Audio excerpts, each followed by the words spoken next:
I was literally the walking dead. When you're on drugs, you live in this kind of silo. You start to believe that that's the only world that exists. But it led me then to landing in prison.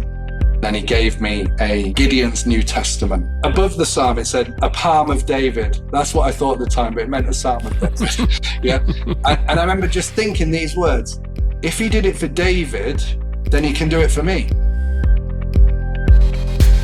Welcome, everybody. This is Simon Guillebaud with Inspired. Great to be back for another fantastic week of encouragement. Listen, if you're new to us, Inspired is all about meeting different mates of mine who've got wonderfully encouraging, moving, challenging, stirring stories to counteract the relentless bombardment we get in the press of negativity and fear, and just induces cynicism, apathy, anxiety, all that sort of stuff. So I think that's why we're just on such a roll, and it's exploding in terms of listenership, which is just wonderful. And this week, I've got no doubt you're going to be mega inspired because we've got with us the legendary Clyde Thomas. Welcome, Clyde. Oh, thank you, Simon. It's great to be with you. Yeah, really excited. So Clyde and I were together a few months ago at Billy Graham's European Evangelist Conference in Berlin. We had a great time there.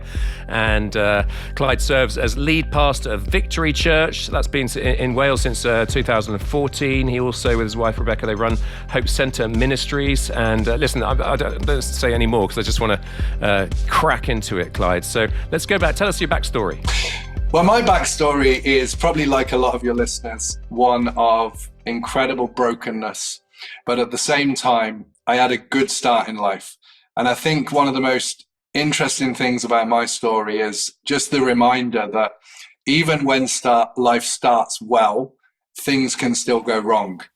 So for anyone listening today where maybe you've taken a wrong course or you've taken a wrong direction, I know and I hope that my story will be a blessing to you especially. But I guess for me, I grew up and I went to church as a kid, but I was never really connecting with it. I don't think it spoke the language that I understood at that point in my life. And although, I made kind of various commitments and I sometimes enjoyed it, it didn't really get to the heart. So I think I had an understanding of faith in my head, but it hadn't been translated to my heart. So I think I grew up with good values and I grew up with good role models. But when I got to probably 14 years old, like a lot of young people, I started to explore the world. I started to explore different things, got in crowds with different people, older friends. And I can remember the first time that I ever really came across what I would call like a petty crime. And I was in Asda. It was a lunch break at school. I was walking with my friend and he said, "Watch this." And he walked a few steps ahead of me and I saw him open his jacket, slip something in his jacket, and he just walked out the door. And I was like flabbergasted. I'd never considered shoplifting. I'd never ever walked into a shop and thought I would steal something. And I guess that shows you like that I was brought up with relatively good values. I don't think I'd even stolen a penny sweet, But I guess at that point then I was finding my identity. I was finding who I was in the world. And just a few weeks after that, I remember being in this park. It was a hot summer's day. We were kicking a football around, trying our best to attract girls that day, very unsuccessfully. And, it was just a normal day. And then my friend pulled out from his pocket some cannabis. And it was the first time I'd ever seen it. I didn't have a name for it. I couldn't tell you what it was. I wouldn't have been able to tell you the effects of it. But on that day, when I was at that crossroads, I had a decision to make. We're going back now to 1997. And some of the listeners and viewers will remember that around 1993, 1994, there was huge televised coverage after the death of Leah Betts from an ecstasy tablet. And that was a huge, significant story in the UK at that time. And I can remember that the message being almost, pummeled into me, really, that drugs were bad. And I never, ever thought that I would take drugs myself. I was that kind of person. But I guess when you're young And when you begin to see things that you haven't seen before, it opens up another world to you. Sadly, and I guess in hindsight, it's worked for good. I made a decision that changed the course of the rest of my life. And I smoked cannabis for the first time there that day. And I remember I actually pulled a whitey. I was so sick after taking that cannabis for the first time that I remember vowing, I'll never ever do that again. Why would anyone want that feeling? Why would anyone want to, be sick? I remember just going home being like so ill and feeling absolutely horrible. But within 3 or 4 days, I was doing it again. And gradually, age of 14, bit by bit, I got more and more attached to the drug cannabis. And probably for about 1.5 years, last 2 years of my school life really were ruined by that drug. And although it was hidden, although it was, my parents didn't know about it, obviously some of my close friends and associates knew about it because they were doing it as well. But it wasn't taking a hold in the sense of impacting my day to day. I still managed to get through my GCSEs, but I don't think I did as well as I would have done because of the impact of it. And then I remember on my 16th birthday, this was the first time that I realized in my head, there's a problem here. It was the eve of my 16th birthday. So I was 15, turning 16. A few of us were hanging out in a local park and we decided that we would go to the supermarket. We wanted to get some, I think it was alcohol or something, I don't remember. But we were going to the supermarket. And as we were at the till, the gentleman in front of me left his mobile phone. Now, you got to go back like 25 years and bear with me because mobile phones weren't everywhere then. There was few people that had mobile phones, so they were just sort of starting to break through. And when he paid for his shopping, he left his mobile at the end of the till.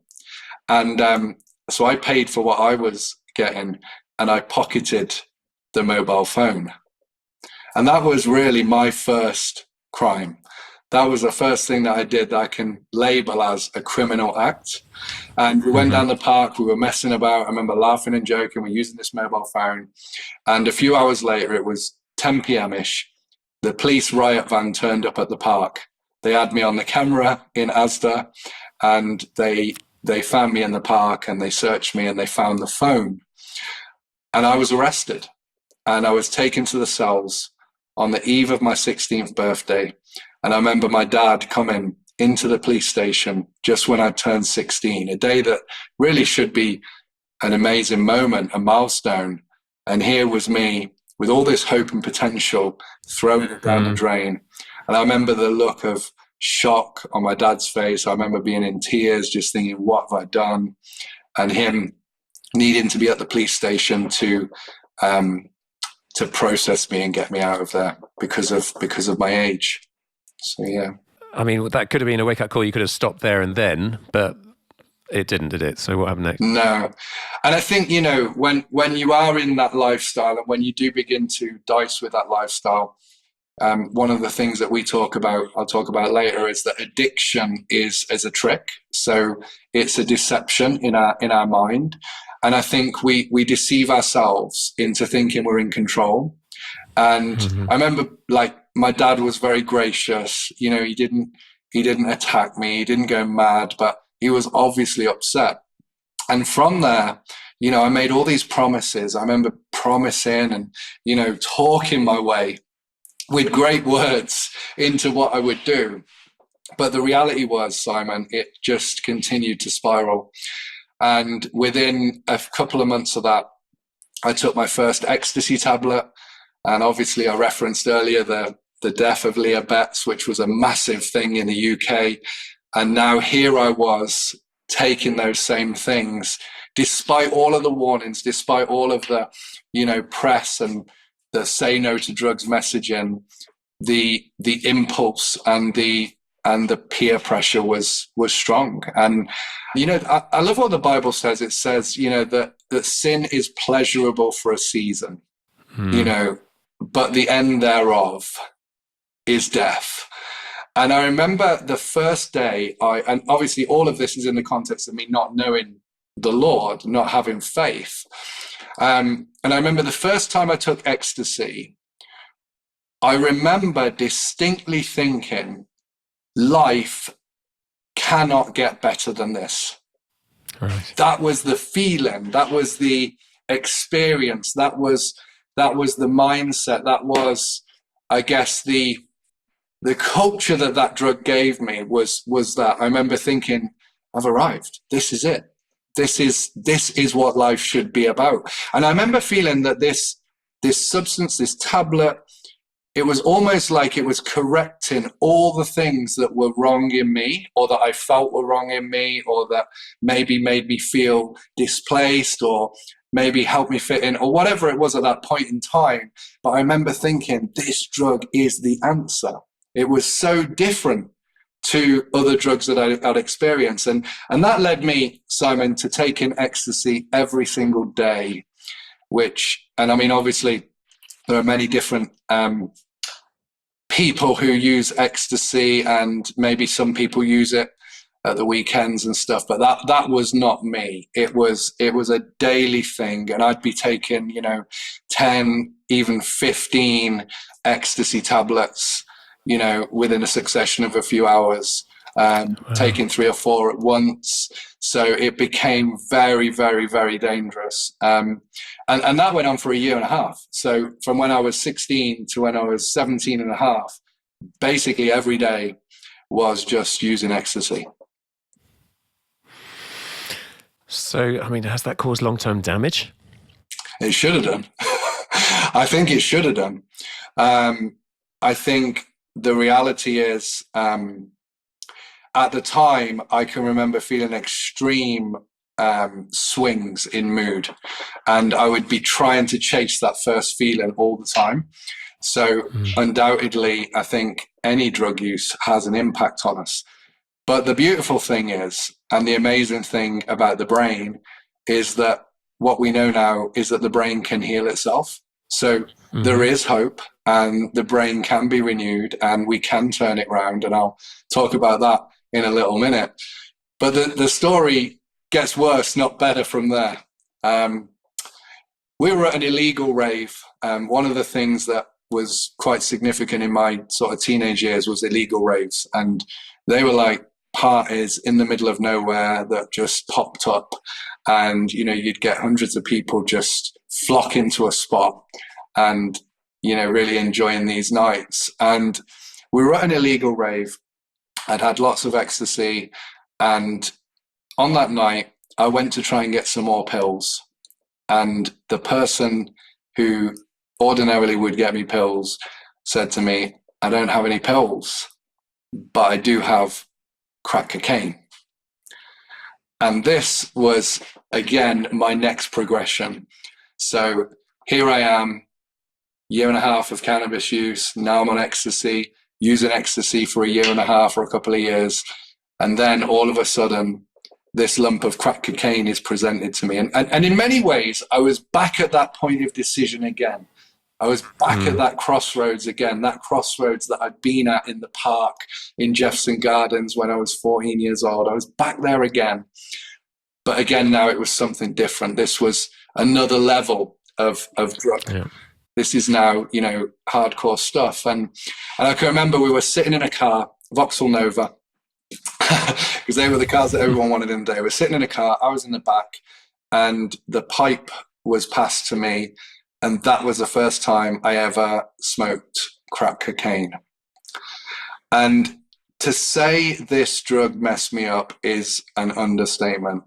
This drug took me to places I never, ever would have dreamt of going. I mean, I'm talking, all morals out of the window.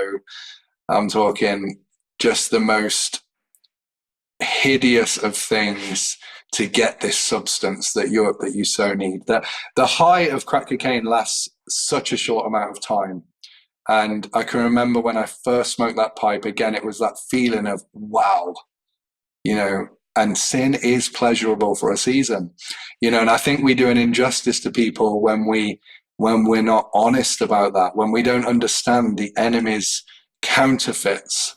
And one of the interesting things is, back when I was taking ecstasy and these types of drugs, the ecstasy tablets used to have a stamp on them, and one of the stamps they used was a dove.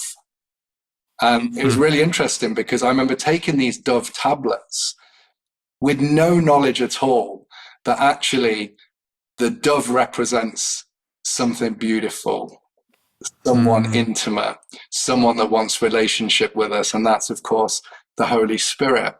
So I was in many ways, I was taking this counterfeit, this tablet that would lift me up, but it would drop me down. This counterfeit that always needed me to buy more. And I love that scripture where it says, come as you are. And you don't need money. You don't have to buy this. This is something you can receive from the Lord for free. Yeah. And so that's just a beautiful little image. But I remember using crack cocaine for quite a while, and one of the things about using crack cocaine is you feel very wired and paranoid. It's just the worst feeling, and it just makes you want more. And actually, I got to the point where, and anyone that's ever experienced these types of drugs will know this, I got to the point where I would run out of the drug, and I'd be looking around the floor, and I'd actually think that I've dropped the drug on the floor. So I'd be smoking bits of plastic, bits of whatever was there. I'd be smoking, thinking, because your mind is so compelled to that drug, thinking, oh, maybe I've dropped a tiny bit of crack rock. And it was like you're just scurrying around the floor for this substance. And that's where my life had got to. And then came the ultimate finale, which was, of course, to come down off crack cocaine. One of the things and substances that is most effective is heroin. So after a night out on crack cocaine, my friend pulled a piece of tinfoil out, and he said to me, "This will bring you down." And he was right. It did bring me down. It did level me out. But it also introduced me to then a physical addiction to heroin. So now I was addicted to heroin and crack cocaine for a few years. And it was absolutely horrific. I can tell you, there's not a drug user out there that's addicted to these drugs that wants to stay there. You know, they may be deceived into thinking they do, but deep down, when you put your head on the pillow, when you're sleeping on a piece of concrete because you're so wrecked and there's nowhere to go, and you've burnt all your bridges, and you've stolen from your family, and you've ripped off your nan, and you've done all these crazy things that ordinarily as a person you would never have done if it wasn't for this substance. But you've gone to these levels where now it's like every day you're severing connections. It's like you're severing relationships. You're severing, you know, the hope that's around you. Even when people do kind things and they help you. I can remember being helped by the Salvation Army, for example. They got me a flat. They put me in a flat that was homeless on the streets of Bournemouth, and within weeks the flat was wrecked. You know, the flat was wrecked. It was I'd ripped someone off and caused chaos, and there'd been a huge fight there, and there was blood all over the walls, and now they were getting the bill to clean this place up, you know. And ordinarily, that inherently, that's not the kind of people that we are. You know, I think most people want to do good with their life, but for whatever reason, we can get caught up in these lifestyles, and it was really difficult. So yeah, I was a heroin addict then for a few years. Tried various things at different times to get sorted, and nothing worked. So I want to get to redemption sooner rather than later, but you end up, what takes you to prison? So I've got a bit of an interesting story about this. My very good friend, Vicky, who I was very good friends with, her and her sister, they lived in Leamington Spa. And really, I owe Vicky so much for taking me for the first time to church in many years. And she took me along to an Alpha course. And my family had a contact with the local Salvation Army, but I was like very disconnected from my family. So I was trying to rebuild bridges. And then Vicky took me along to an Alpha course. She was a heroin addict herself, and she's had an incredible turnaround herself. And she was still, I guess you'd say, 1 foot in, 1 foot out. So she was just sort of going along, getting connected. And she invited me to go along, and she took me. And I remember going into a church called St. Mary's in Leamington Spa and meeting some of the people.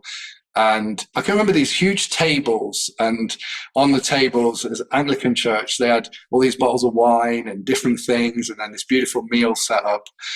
And to be quite honest with you, I remember thinking, if this is church, I'm in.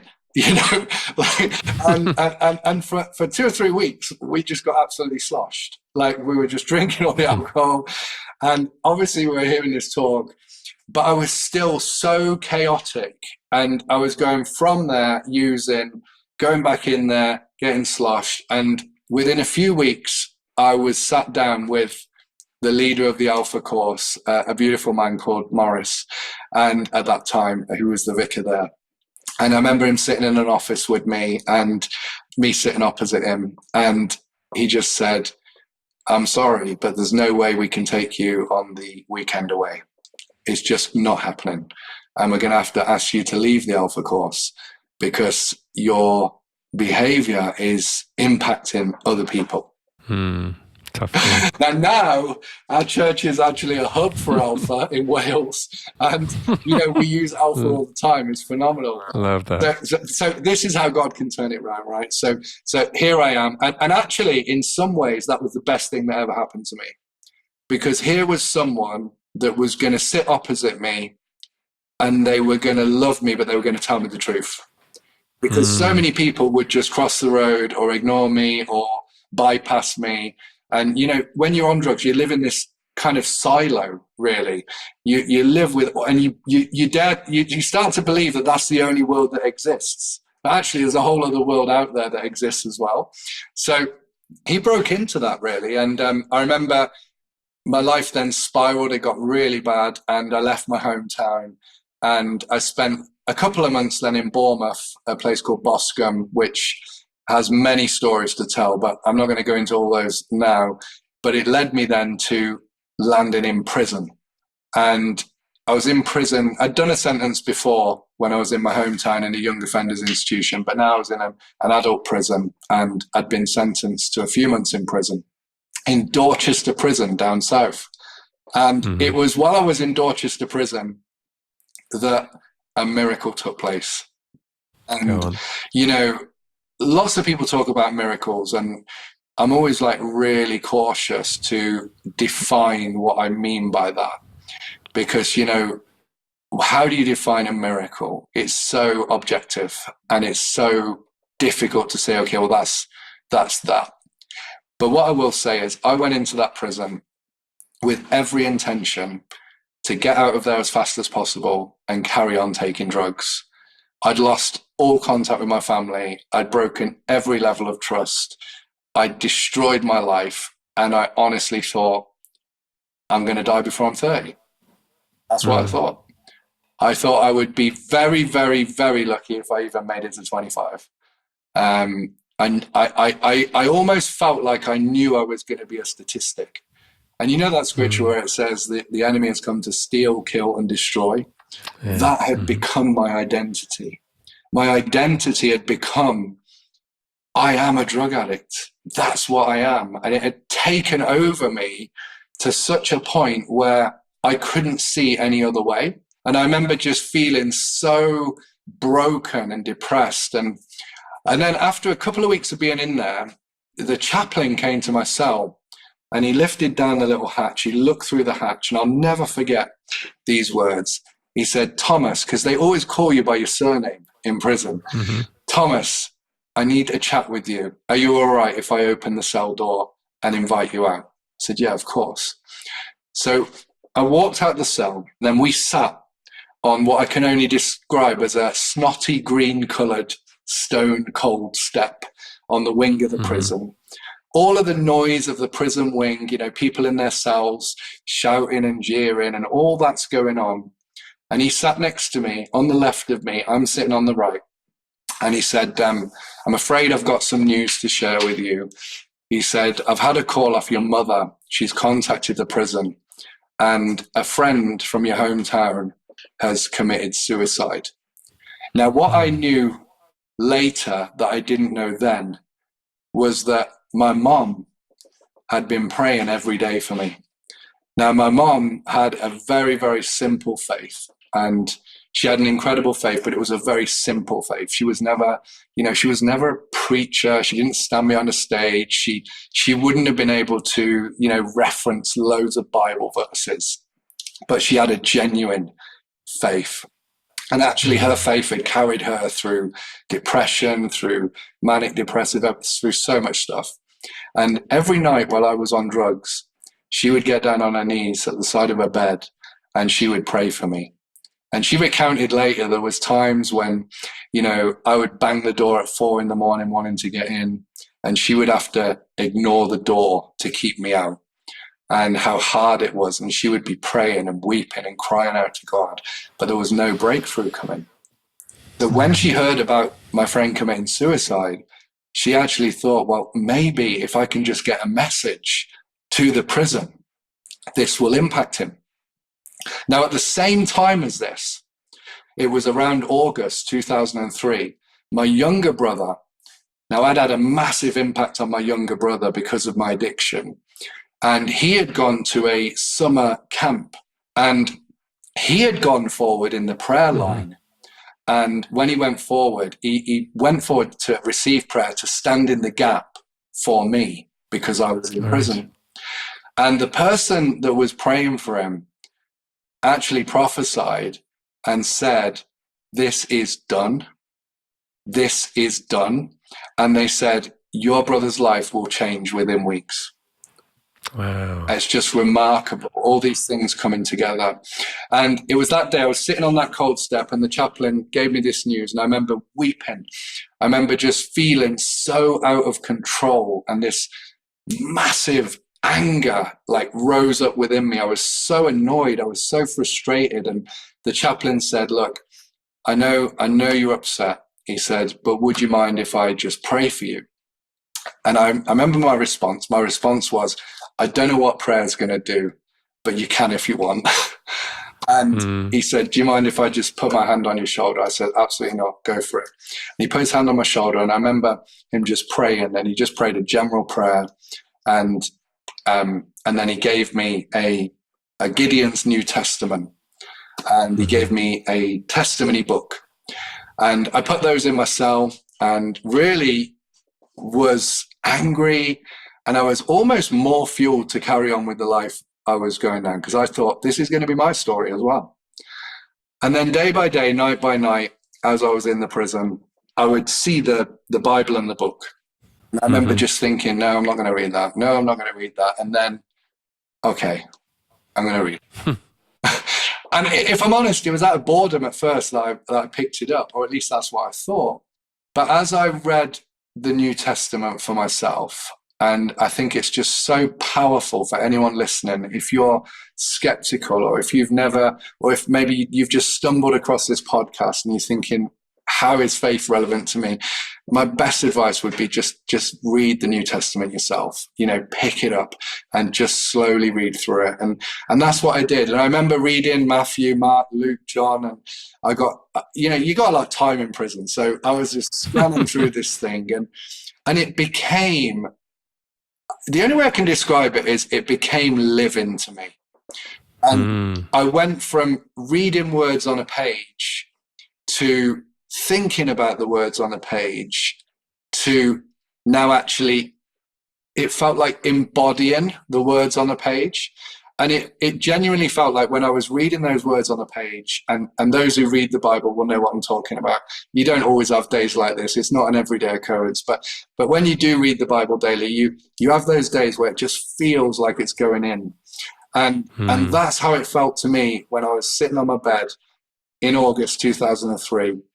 And I remember just thinking, man, if Jesus opened this man's blind eyes, then maybe he can open my eyes. Maybe there is more to see. And then I'd be thinking oh, look how Jesus, dealt with that crazy person who was living amongst the tombs, amongst the dead. And I thought, that's where I am. I was literally the walking dead. And then in the Gideon's Bible, you've got the Psalms as well. So, and I was reading the Psalms, and one day I was reading Psalm 40, and this was where my life changed. I was sitting on the edge of the bed. There was a green bedding pack, green pillow, and a green netted sheet underneath me. And I'm sitting there on the edge of my bed, and I've got my Gideon's New Testament there. And I'm reading Psalm 40, and it said, I waited patiently for the Lord, and he came to me. He heard my cry, he lifted me out of a horrible pit. And then it went on to say that basically he's put a new song in my mouth, even praise to our God. Many will see, fear, and trust in the Lord. And it was at that point that all as I can describe was this overwhelming sense of the presence of God came upon my life. And I remember just putting the Gideon's New Testament open, upside down next to me. I put it down next to me. And above the psalm, it said, a palm of David. That's what I thought at the time, but it meant a psalm of David. Yeah. And I remember just thinking these words, if he did it for David, then he can do it for me. And it was that simple, when the truth that was from this man David, who'd written this psalm thousands of years before, and he was describing how God had lifted him out of this horrible pit, out of this miry clay, and put this new song in his mouth. And then he said that many will see, fear, and trust in the Lord. And it was almost like in that moment, the only response that I could do was cry out to God. And that's what I did. I just said, God, I have walked away. I have mocked you. I have wrecked my life.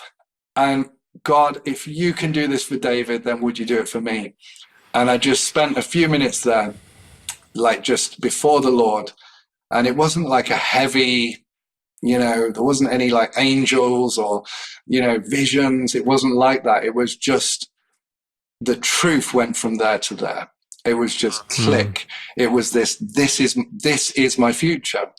And I remember the best bit about this was after this moment I had with the Lord, I stood up and I looked out the window, and now all as I could hear was the birds tweeting. I could see the trees, I could see the blue skies, I could see the sunshine.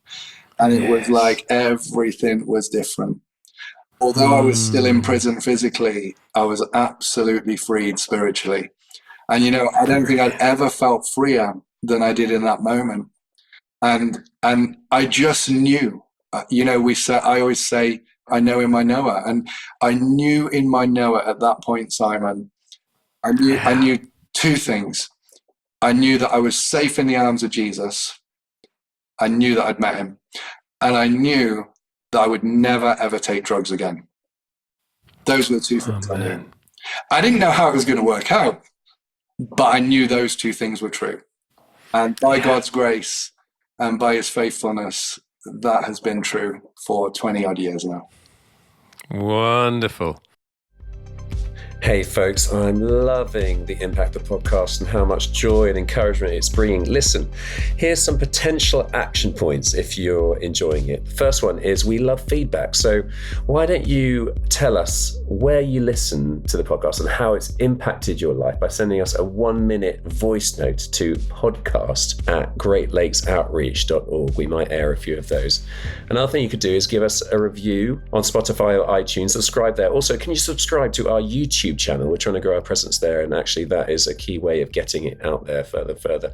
Another way is to recruit new signups. So could you think of 3 people you could say, yeah, hey, this podcast, I'm loving it, and I'd love you to engage with it as well. And then lastly, if you want to give to the work, this podcast comes out under the auspices of Great Lakes Outreach. We're working in Burundi, which is currently the second poorest and the hungriest country in the world. The needs are absolutely massive.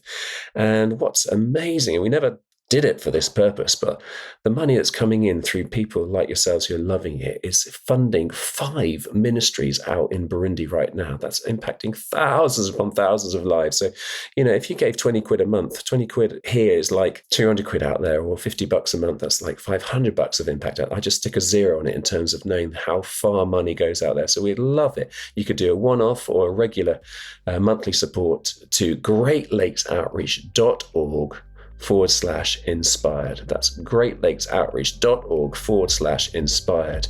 And let's spread the love. All right. So 4 potential action points. You could do one or all 4. So that's feedback, sending in a voice note to us. You could give us a great review on Spotify or iTunes and subscribe to the YouTube channel. You could recruit others and gossip the podcast and get other signups, or you could give to greatlakesoutreach.org/inspired. I'll put all those links in the show notes below. And now let's get back to the podcast. So 20 plus years now, clean, but not just clean. You've done some beautiful things. So just bring us up to date. I know you've got so much to pack in, but go for it. Yeah. I mean, I think to bring you up to date and to say where my life is now, I need to explain what happened when I left the prison gates. Mm-hmm. Because this was the beginning of miracles. So the first miracle was getting saved, of course, and that was a wonderful moment. But then when I got out of prison, obviously you've got to bear in mind, trust was broken. If I'd have picked up my phone to my mom and said, "Oh, Mom, by the way, I've got saved, can I come home?" She'd have just been like, "No way." You know, we weren't at that point of relationship.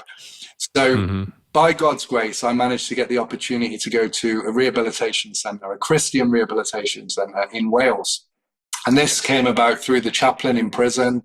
And I remember doing the phone interview and they said, "Yeah, we'll take you." And I was due to get out a few days later. And then when I did get out, when you get released from prison, they release you very early in the morning. So you go through a whole reception process and they give you back your belongings, which for me was not much. I had, I think I had a white pair of jeans covered in blood. I had very little. And they give you £38 at that point. They gave you when you got out of prison. And just think about that for a minute. The amount of people that are leaving prison right now in the UK, and they're already set up to fail. Yeah, it's so sad. But the chaplain had arranged for me to have a rail warrant, so a rail ticket paid for, to get from Dorchester to Bristol, where I was going to be picked up to go to the rehab centre. And me getting on that train was the difference between, potentially not getting to Christian rehab and getting to Christian rehab. So I'm going through the reception of the prison. It's 7:30 in the morning or somewhere. And I get to the gate. They've handed me my stuff. They open the big door and they say, "Okay, we hope we never see you again." and I remember just thinking, I haven't got the rail warrant. So I said to the guy on the desk, I said, "I'm meant to have a rail warrant and it's meant to be here. I need to get to Bristol." And he said, "There isn't a rail warrant." And at that point, I just remember firing a quick prayer. This is what I mean by a relationship with God. This is how I know I have a relationship with God. So I remember just praying in my head, "Oh Lord, you're going to have to sort this. I need this rail warrant to get to Bristol." It was just a thought. And all of a sudden, within 30 seconds, the phone behind him rang. And it was the chaplain. And he said, "When I left the prison yesterday, I forgot to tell you that there's a warrant for Thomas, Clyde Thomas, in the drawer." And he explained where it was, and I got the rail warrant. That was the first miracle when I left prison. I got on the train and I successfully got to rehab. And then I spent the next 2 years in an amazing ministry, a Christian rehabilitation centre, which isn't operating in the same way now. But back then it spanned many, many years. And I progressed through the program, became a senior resident, became a voluntary member of staff before eventually going to Bible college. And that's when, I guess, that scripture that said, "Many will see, fear and trust in the Lord," that calling that God put on me in that prison cell began to become a reality. Now I'd been formed, I'd been discipled, I'd been grown, and now I knew how to explain my faith. I knew that my faith was real. It wasn't just an experience. Experiences are great, but the experience now had legs. It had a skeleton. And I remember going to Bible college, spent 3 years doing my Bible college at Mattersey Hall, met some incredible people there. Best person I met was my wife. And we got married in 2008. And then when we were leaving Bible college, we had a few different options, and there was some opportunities to go and lead some churches around the place. And we felt God speak to us and say, "Go and sit under the ministry of a guy called Dr. John Andrews, who is an incredible friend and mentor, and he's been him and his wife have been a massive influence on our lives. So we spent 5 years planted and rooted in the church in Rotherham, living in Sheffield at the time, and just serving in any way we could, just being involved, just serving the mission, learning, growing. And I guess for me, that was really important. And I think for anyone that kind of comes to faith, I think being a part of a local church is so crucial. And local churches come in all different forms, right? There's house churches, there's big churches, there's small churches. But I think having that gathering around you, having people around you who you're accountable to and can be accountable to you, and those interpersonal relationships are so vital. And so we were really blessed by being there. And then in 2013, this is where the story gets interesting. My wife and I received a text message from a good friend saying, the church here in Wales is growing, come and plant a church. And that's what it said. It was like late at night, woke up the next morning, woke up to this text. And that's the church that we now lead, Victory Church here in Cwmbran. And the church at that point had been planted by a friend of mine, and it was growing, it was pumping, and people were being added, and it was just a great place to be. And he ended up leading the church for, I think it was 3 or 4 years, before we took over in 2014. So, yeah. And I didn't get there, but I remember hearing about it because people were talking, saying, crazy stuff's going on. I mean, it was the place to be in the whole of the UK, wasn't it, at the time? Yeah, I mean, we actually moved from Sheffield to Wales in February 2013. And then in April 2013, an outpouring broke out of God's Spirit at Victory Church. And it was incredible. We were in a prayer meeting on a Wednesday night, and a gentleman called Paul, who'd been in a wheelchair for 10 years, received healing that night. And he lifted the wheelchair above his head. Now, this wheelchair was so heavy, I could barely lift it. He lifted it above his head, and he ran around the auditorium with it. And from that night, for probably the best part of a year, so it went on for a year and a half, but I'd say the intensity was probably the best part of a year. We had nightly meetings. We only had Friday off. And every single night, people were coming from all around the UK, all around the world. When I say all around the world, I mean we had 120,000 visitors in the first 6 months. People packed in, literally packed into the place, queuing around the car park, and just the most amazing miracles were happening, and salvations every night. And I was just so blessed to be a part of that, be a part of that story. Apart from Paul's, that was obviously highlight crazy thing. Any other memories from that? Yeah, I mean, there was so many miracles. I mean, so many miracles. Instant healings of deafness. I remember one gentleman bought his 4-year-old, I think it was, son, cradling him in his arms, 2 hearing aids. And that night, the little boy got 2 new eardrums. And he was completely healed. He just ran out of the meeting and he ran home to tell his wife what happened. And just the most amazing things, from small things. I remember there was a girl who her pimp had sealed a tattoo on her leg of ownership. And she'd gone into the toilets of the church after being in the worship. And obviously when she was going to the loo, just a very ordinary thing, she noticed the tattoo had disappeared off her leg. And I remember the girls in church who were in the toilet at the time just heard this massive scream, and she just came out joyfully, the tattoo's gone, I've been set free. It was just so many miracles, yeah. So we don't want to go into, often in revivals there's excess and there's abuses, and things went wrong a bit, didn't it? But so did you have to pick up the pieces? Yeah, I mean, look, sadly, we're all human, right? And things happen. And without getting into the intricacies of that, the sad news is the church had to be handed over. And my wife and I then stepped in to, I guess, pick up the pieces from some really difficult events for the church. And we had a great team around us, and there's some amazing people in Victory that to this day have been there since that day. And we've been blessed to just minister and bring the church through that. And, the church is thriving, the church is strong, the church is planting churches. Every single week, people are coming to faith. We run a kids' soft play. We run a grocery store where people are finding Christ, and it's just a beautiful place to be. And out of that, then we've planted rehabilitation centers. So we now run Hope Center Ministries. It's been going for almost 10 years this year, actually. And the work continues. And people say to me sometimes, "Oh, the revival. What caused the revival to end?" I don't think it did end. I refute that it did end. I think what ended was nightly meetings. Right. Nightly meetings ended.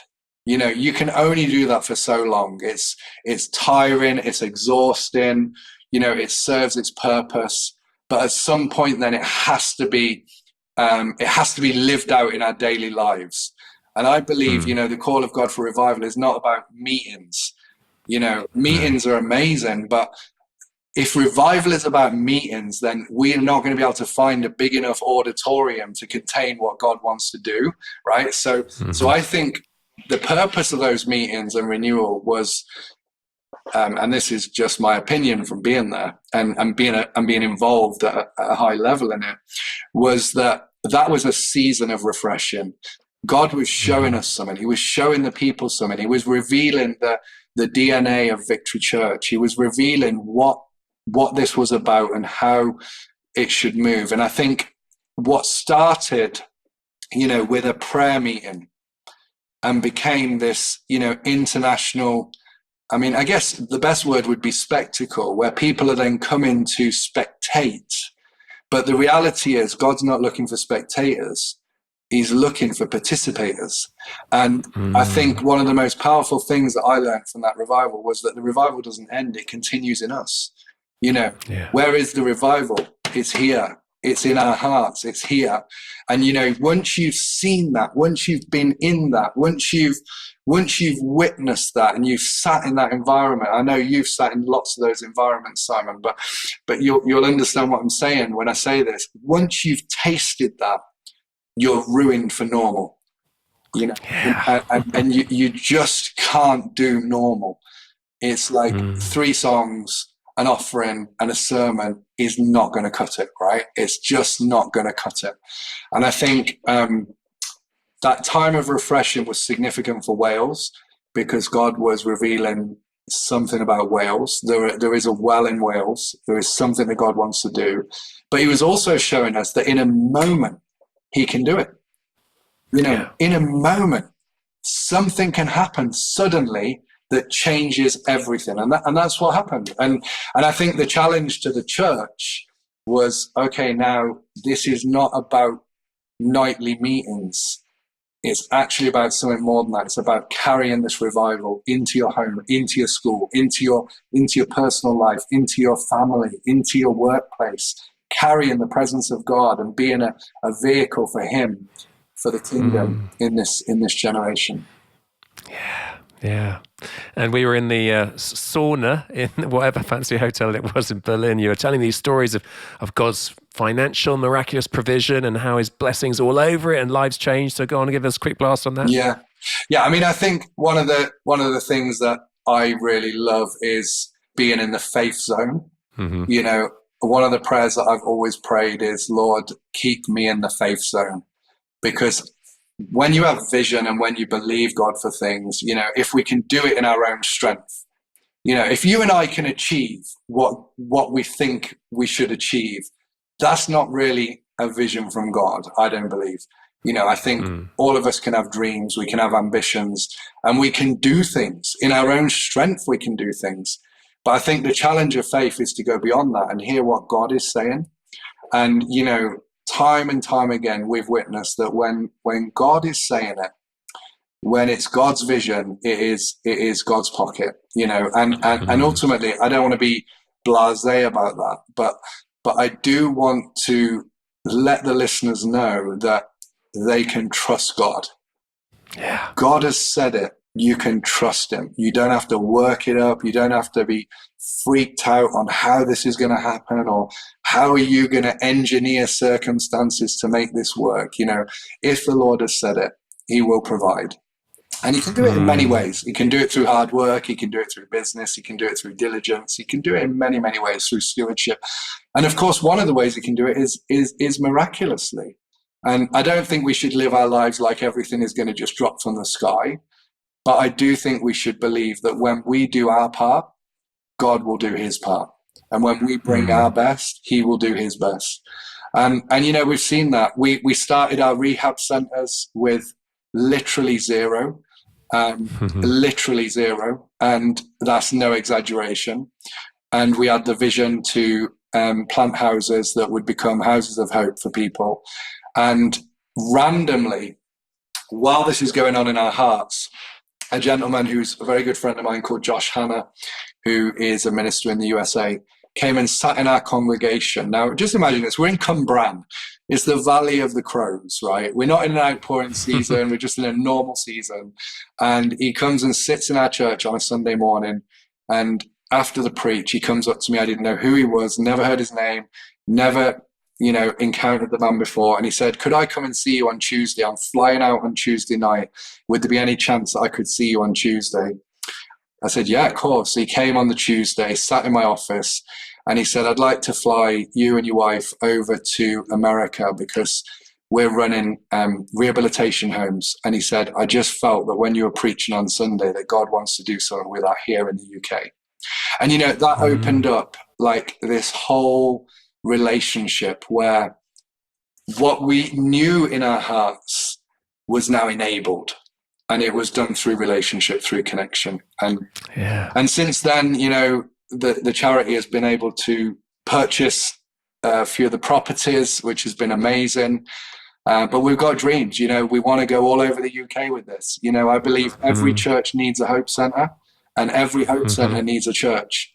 And by that, what I mean is, the best place for people to recover from addiction is not sitting in an isolated Christian setup. It needs to be integral at the heart of the local church. Yes. And at Victory Church, that's what we've done. So we've got the Hope Center and we've got the church. And they literally mesh like this. And it is so powerful because the church gets this incredible glory as people's lives are changed. But the Hope Center also experiences the power of the network that God can build along our lives. Yeah. And in the secular world, when we think about addiction, one of the key things that people talk about is building a new social network. So they talk about building a new friendship circle, encountering different people. The best place on planet Earth to find those connections is the local church. Yes. And we've seen story after story of people who were written off who are now written in. Because of those connections and because of the local church. So I believe every church should have a hope center, or should at least be connected with an equivalent of a hope center. And I believe every hope center has to have a church. And I believe that based on conviction that God's vehicle is the local church. Yeah. And things like the Hope Center is a parachurch ministry, but really it's the local church. Yeah. I'm going to interrupt you because we're running out of time, but I want to do the plug for you. Basically, I don't know if you listened to the first ever Inspired podcast, but it was my mate Ed Iwalk interviewing me. He was the founder of Hope Into Action. So second week I interviewed him. Out of that podcast, literally from the get-go, 4 houses were donated. This last week, we, a few years on, have just opened our 3rd Hope Into Action house. And this is a very similar thing. It's about the local church having a hope center. And I'm going to say out there, if you're listening and your heart is stirring, and either you got resource to plow into it, you can get in touch with Clyde, or you're thinking, our church could do this. Well, that's what I love about this podcast, just profiling different works of God, and you can get involved. So we're going to put that in the blurb, all contact details and what Clyde's up to. So please be in touch with him if you feel that prompting from the Spirit. Hi, my name is Ben, and I run a youth ministry locally out of a church in Bath, and a students and young adult ministry across the Southwest. And Inspired is exactly what it says on the tin. There's a generation that is being nuked with bad information, bad publicity, social media, and all of the horrible things that are going on in this world. And it's so refreshing to hear stories and testimonies about what God is doing around the world and locally. It's so good for this generation and the Gen Z generation to be inspired about Jesus and how good he is. It's exactly what it says on the tin. Be inspired.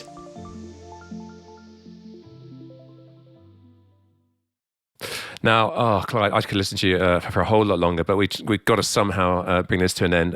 I love it how it's come full circle. You were that totally lost, probably dying for the age of 25 young man, and now you're ministering to those people who are equally lost sort of 20 years later, 25 years later. Give us one of the dozens of stories you've got of lives totally transformed as a result of your obedience with your wife in terms of this new ministry.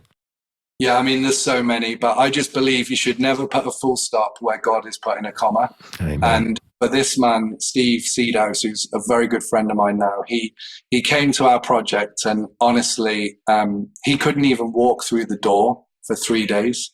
He was enrolled in our program, and for 3 days, at any opportunity he could, he would just go out into the garden and he'd sit just staring into space at the wreck that he'd made of his life. And after a few days, I remember him coming back into the center, and he began to kind of like begin to engage. And over time, he came to church, and God gloriously broke into his life. And this man had served events for the Queen in the past.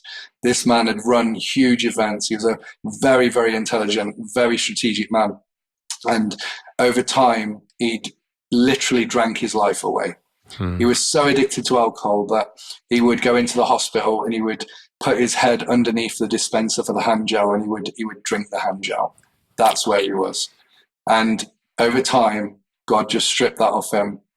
And I remember getting on a plane to go to the Philippines and do mission with him after 2 years, and him experiencing and just ministering and being a part of the mission over there. It was just incredible. And today he is now our business and finance lead for the charity. And so good. He's done every role in Hope Center. He's ran a center. He's been a recovery coordinator.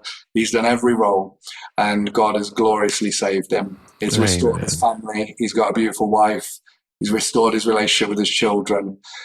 Listen, guys, never, ever put a full stop where God is putting it. Never put a full stop where God is putting a comma.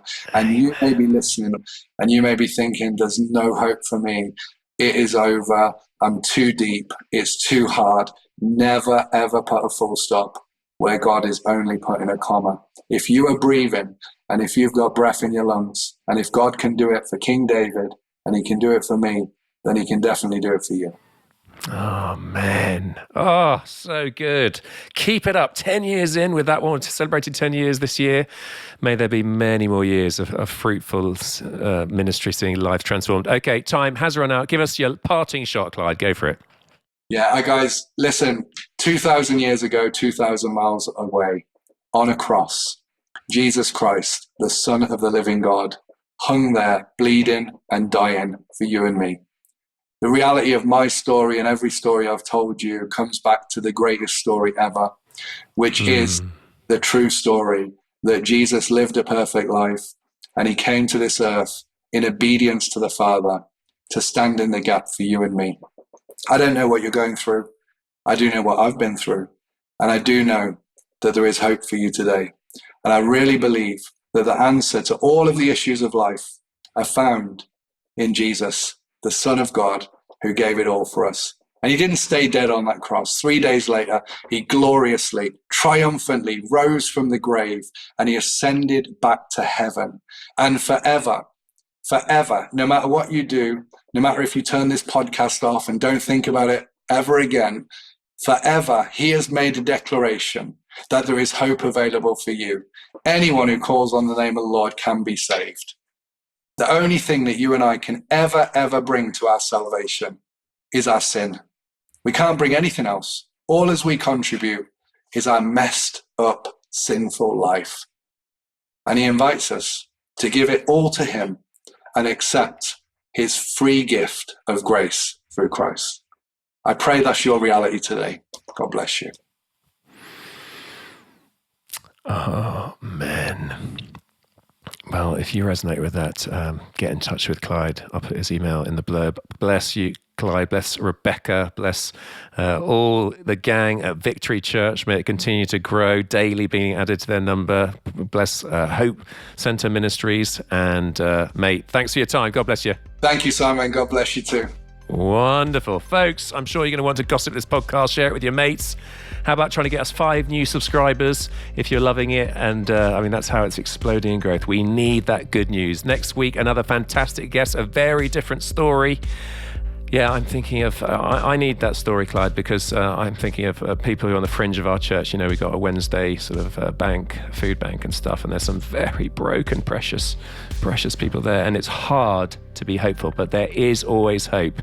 And one of our mutual mates who's also with us in Berlin was Trudy Makepeace, and she went through 35 different attempts at rehabilitation before God smashed through, having been very broken and in prostitution for, 17 years or something. So, and she is so beautiful, and she's preaching around the world right now. So Jesus can do it to absolutely anyone. So share this. Thank you, Adam Thomas Deere, for the editing, Mike Sandman for the mixing, and have a great week. God bless you. See you next time. Toodaloo.